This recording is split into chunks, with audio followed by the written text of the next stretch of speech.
nous arrivons donc à la remise du Grand Prix de l'Académie, présenté par Michel Polacco. Et ce Grand Prix est décerné à René Fournier.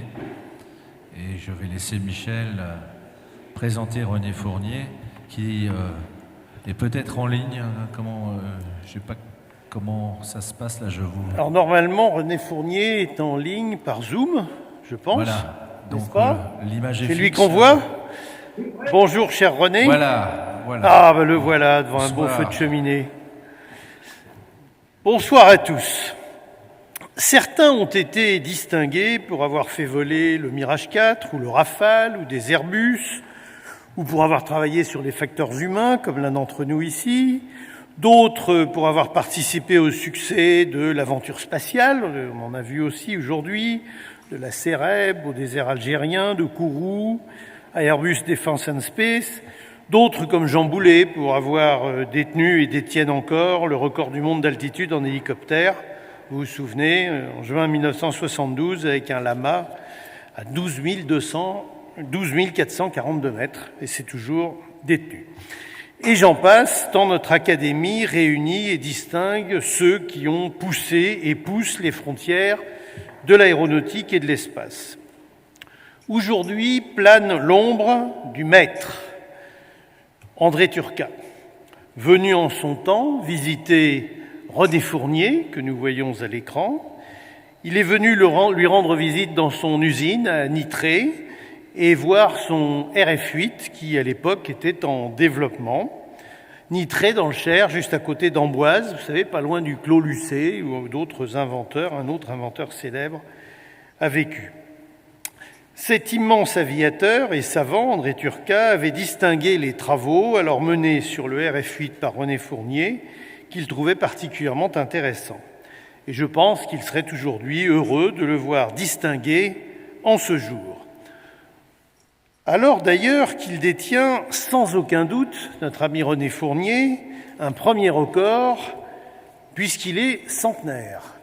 Il a eu, au mois d'avril dernier, 100 ans, donc maintenant il est en train d'avancer allègrement et paisiblement vers ses 101 printemps, car il est du printemps 1921.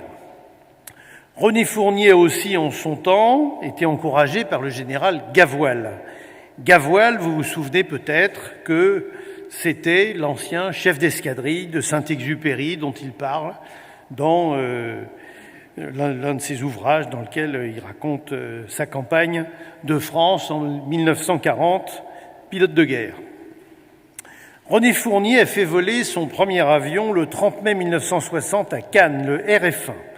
Passionné d'aviation, il avait quand même commencé en son temps comme artiste céramiste, mais il avait aussi été élève à l'école de Rochefort.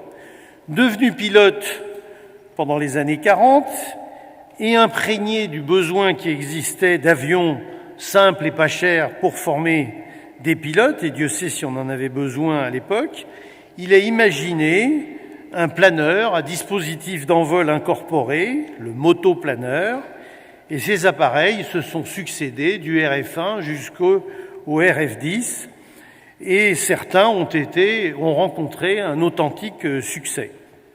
Son RF-2 a volé en 1962. Vous voyez, cet avion a établi un record. En 6h42, il n'a consommé que 30 litres d'essence. Je crois qu'il avait un moteur de Volkswagen, un moteur de VV Volkswagen. Je regarde le visage de René pour voir si je ne dis pas de bêtises.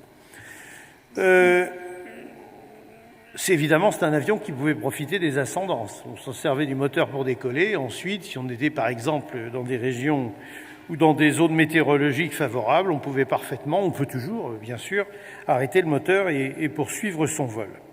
C'est un dispositif très original qui lui a permis de vendre un certain nombre d'avions, plus d'1 millier qui ont été vendus dans le monde. Il a été construit sous licence dans plusieurs pays.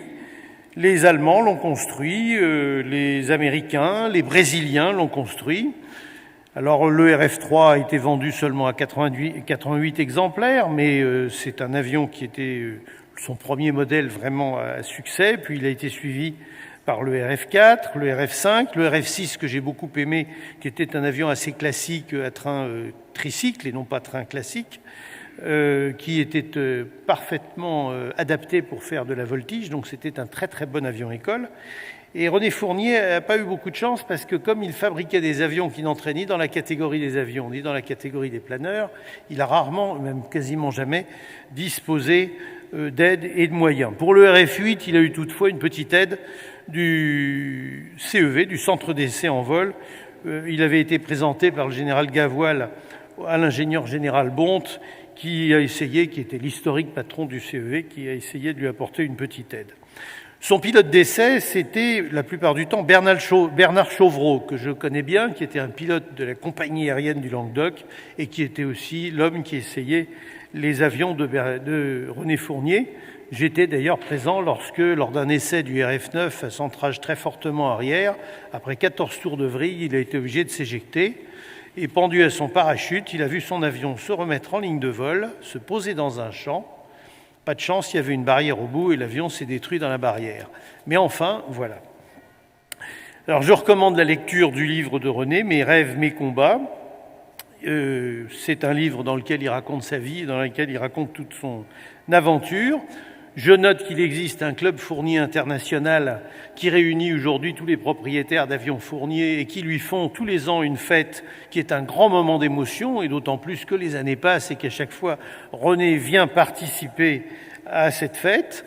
René est donc un précurseur de l'aviation verte, de l'aviation économique, et je suis extrêmement heureux d'être aujourd'hui chargé de faire ce petit speech pour que l'Académie a décidé pour que l'Académie lui remette son Grand Prix 2021.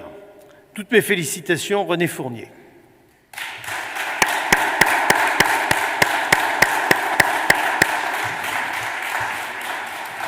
Alors, je pense que... Il va dire quelques mots. C'est toi, Michel, qui... Oui, alors, oui, je vais lui passer la parole. Donc, il y aura peut-être à lui remettre ça, qui est la sculpture, oui, cette œuvre d'art. Qu'il faudra lui remettre, j'imagine ah oui. que je vais être chargé de cette tâche. Tout à fait. C'est pour ça que j'étais pressé de te le dire. Et le diplôme. Et le diplôme correspondant, voilà. Je fais la photo avec l'œuvre d'art et le diplôme et notre ami Michel Régulier. Photo que nous remettrons à René. Tiens, René. Alors, Monsieur Fournier, je vous passe la parole. Bon, Monsieur le Président, Mesdames et Messieurs, veuillez m'excuser de me présenter sur un écran.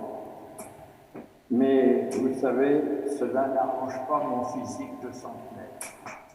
Est-ce que René peut parler plus près du micro ou de l'ordinateur? On l'entend mal. On va savoir. Je peux rester debout. Voilà. Bon, je vous disais que je suis désolé de me présenter sur un écran. J'aurais préféré être avec vous.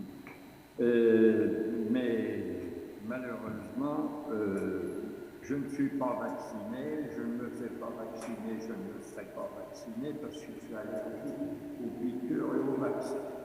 N'insistons pas là-dessus.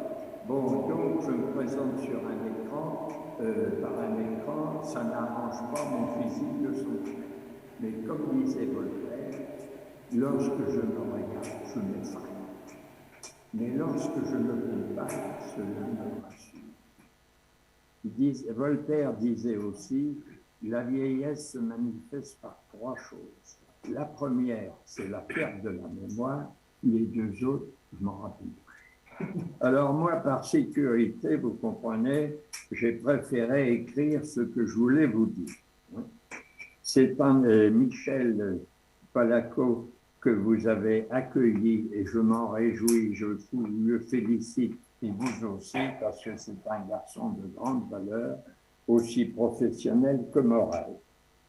Bon, donc ce que je voulais vous dire, c'est que pour vous remercier de l'honneur que vous me faites de m'attribuer ce grand prix. Pour moi, il couronne 74 années d'efforts. C'est en effet en 1947, j'avais 26 ans, qu'après mûre réflexion, j'ai tracé sur le papier le plan 3 vues d'un aéronef léger, pas comme les autres. Mi-avion, mi-planeur à très faible consommation. Il s'est révélé être l'ancêtre d'une nouvelle famille d'aéronefs écologiques largement exploités par la concurrence étrangère à défaut de soutien financier français. Je n'ai pas besoin de vous dire qu'on m'a pratiquement laissé tomber en France. Malgré le désintéressement de l'État à mes travaux et les énormes contraintes qu'il m'a imposées, j'ai réussi à créer 12 modèles, dont 7 seulement ont pu être lancés en série. 161 seulement en France avant que je me retrouve ruiné. 371 en Allemagne sous ma licence, les seuls qui m'ont payé. 310 en Grande-Bretagne sous le nom de Slingsby.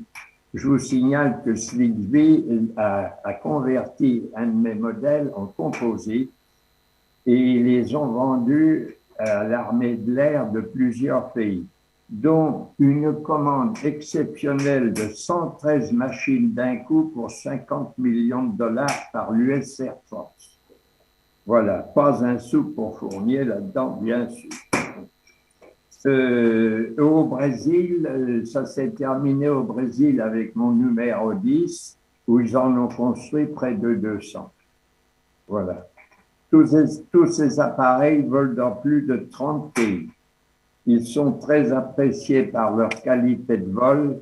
D'ailleurs, j'ai plusieurs pilotes qui en possèdent qui peuvent vous le dire. Leur finesse de pilotage, leur sécurité et leur faible consommation. Voler sans vous ruiner.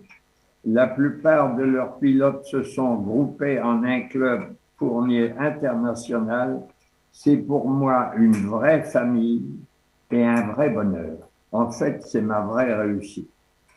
Voilà, encore une fois, merci, Monsieur le Président. Merci à toutes et à tous de ne pas m'avoir oublié. Voilà, c'est tout.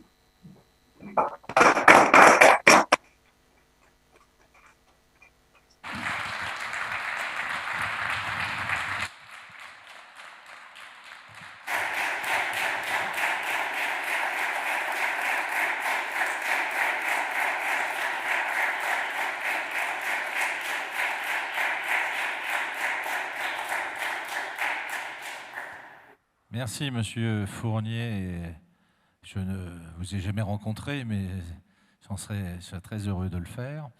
Et je voudrais vous dire aussi que vous avez dit, vous nous avez remercié pour l'honneur que nous vous faisions. Je crois que c'est aussi un honneur pour l'Académie de pouvoir décerner des grands prix à des personnes comme vous qui font partie de l'histoire de l'aéronautique, parce que il y a un certain nombre d'ingénieurs ou d'hommes de l'aviation, de pilotes qui ont marqué l'histoire de l'aéronautique et vous en faites partie. Donc merci aussi. Voilà ce que je voulais ajouter. Je crois qu'on doit dire également, Martine, que cette sculpture, quel est l'auteur de cette sculpture? C'est Madeleine Pézenas Dumoncel, qui est l'une de nos consoeurs. Voilà, je voulais le préciser. C'est une sculpture par une consoeur de l'Académie. Voilà, je crois que nous arrivons à la fin de notre ordre du jour. On est dans les temps, il est 18h10, donc je clôt cette séance solennelle et nous sommes invités à un cocktail qui doit se tenir là, à côté, par la mairie de Toulouse, que nous remercions encore. Donc je vous souhaite une bonne soirée et bon retour dans vos foyers.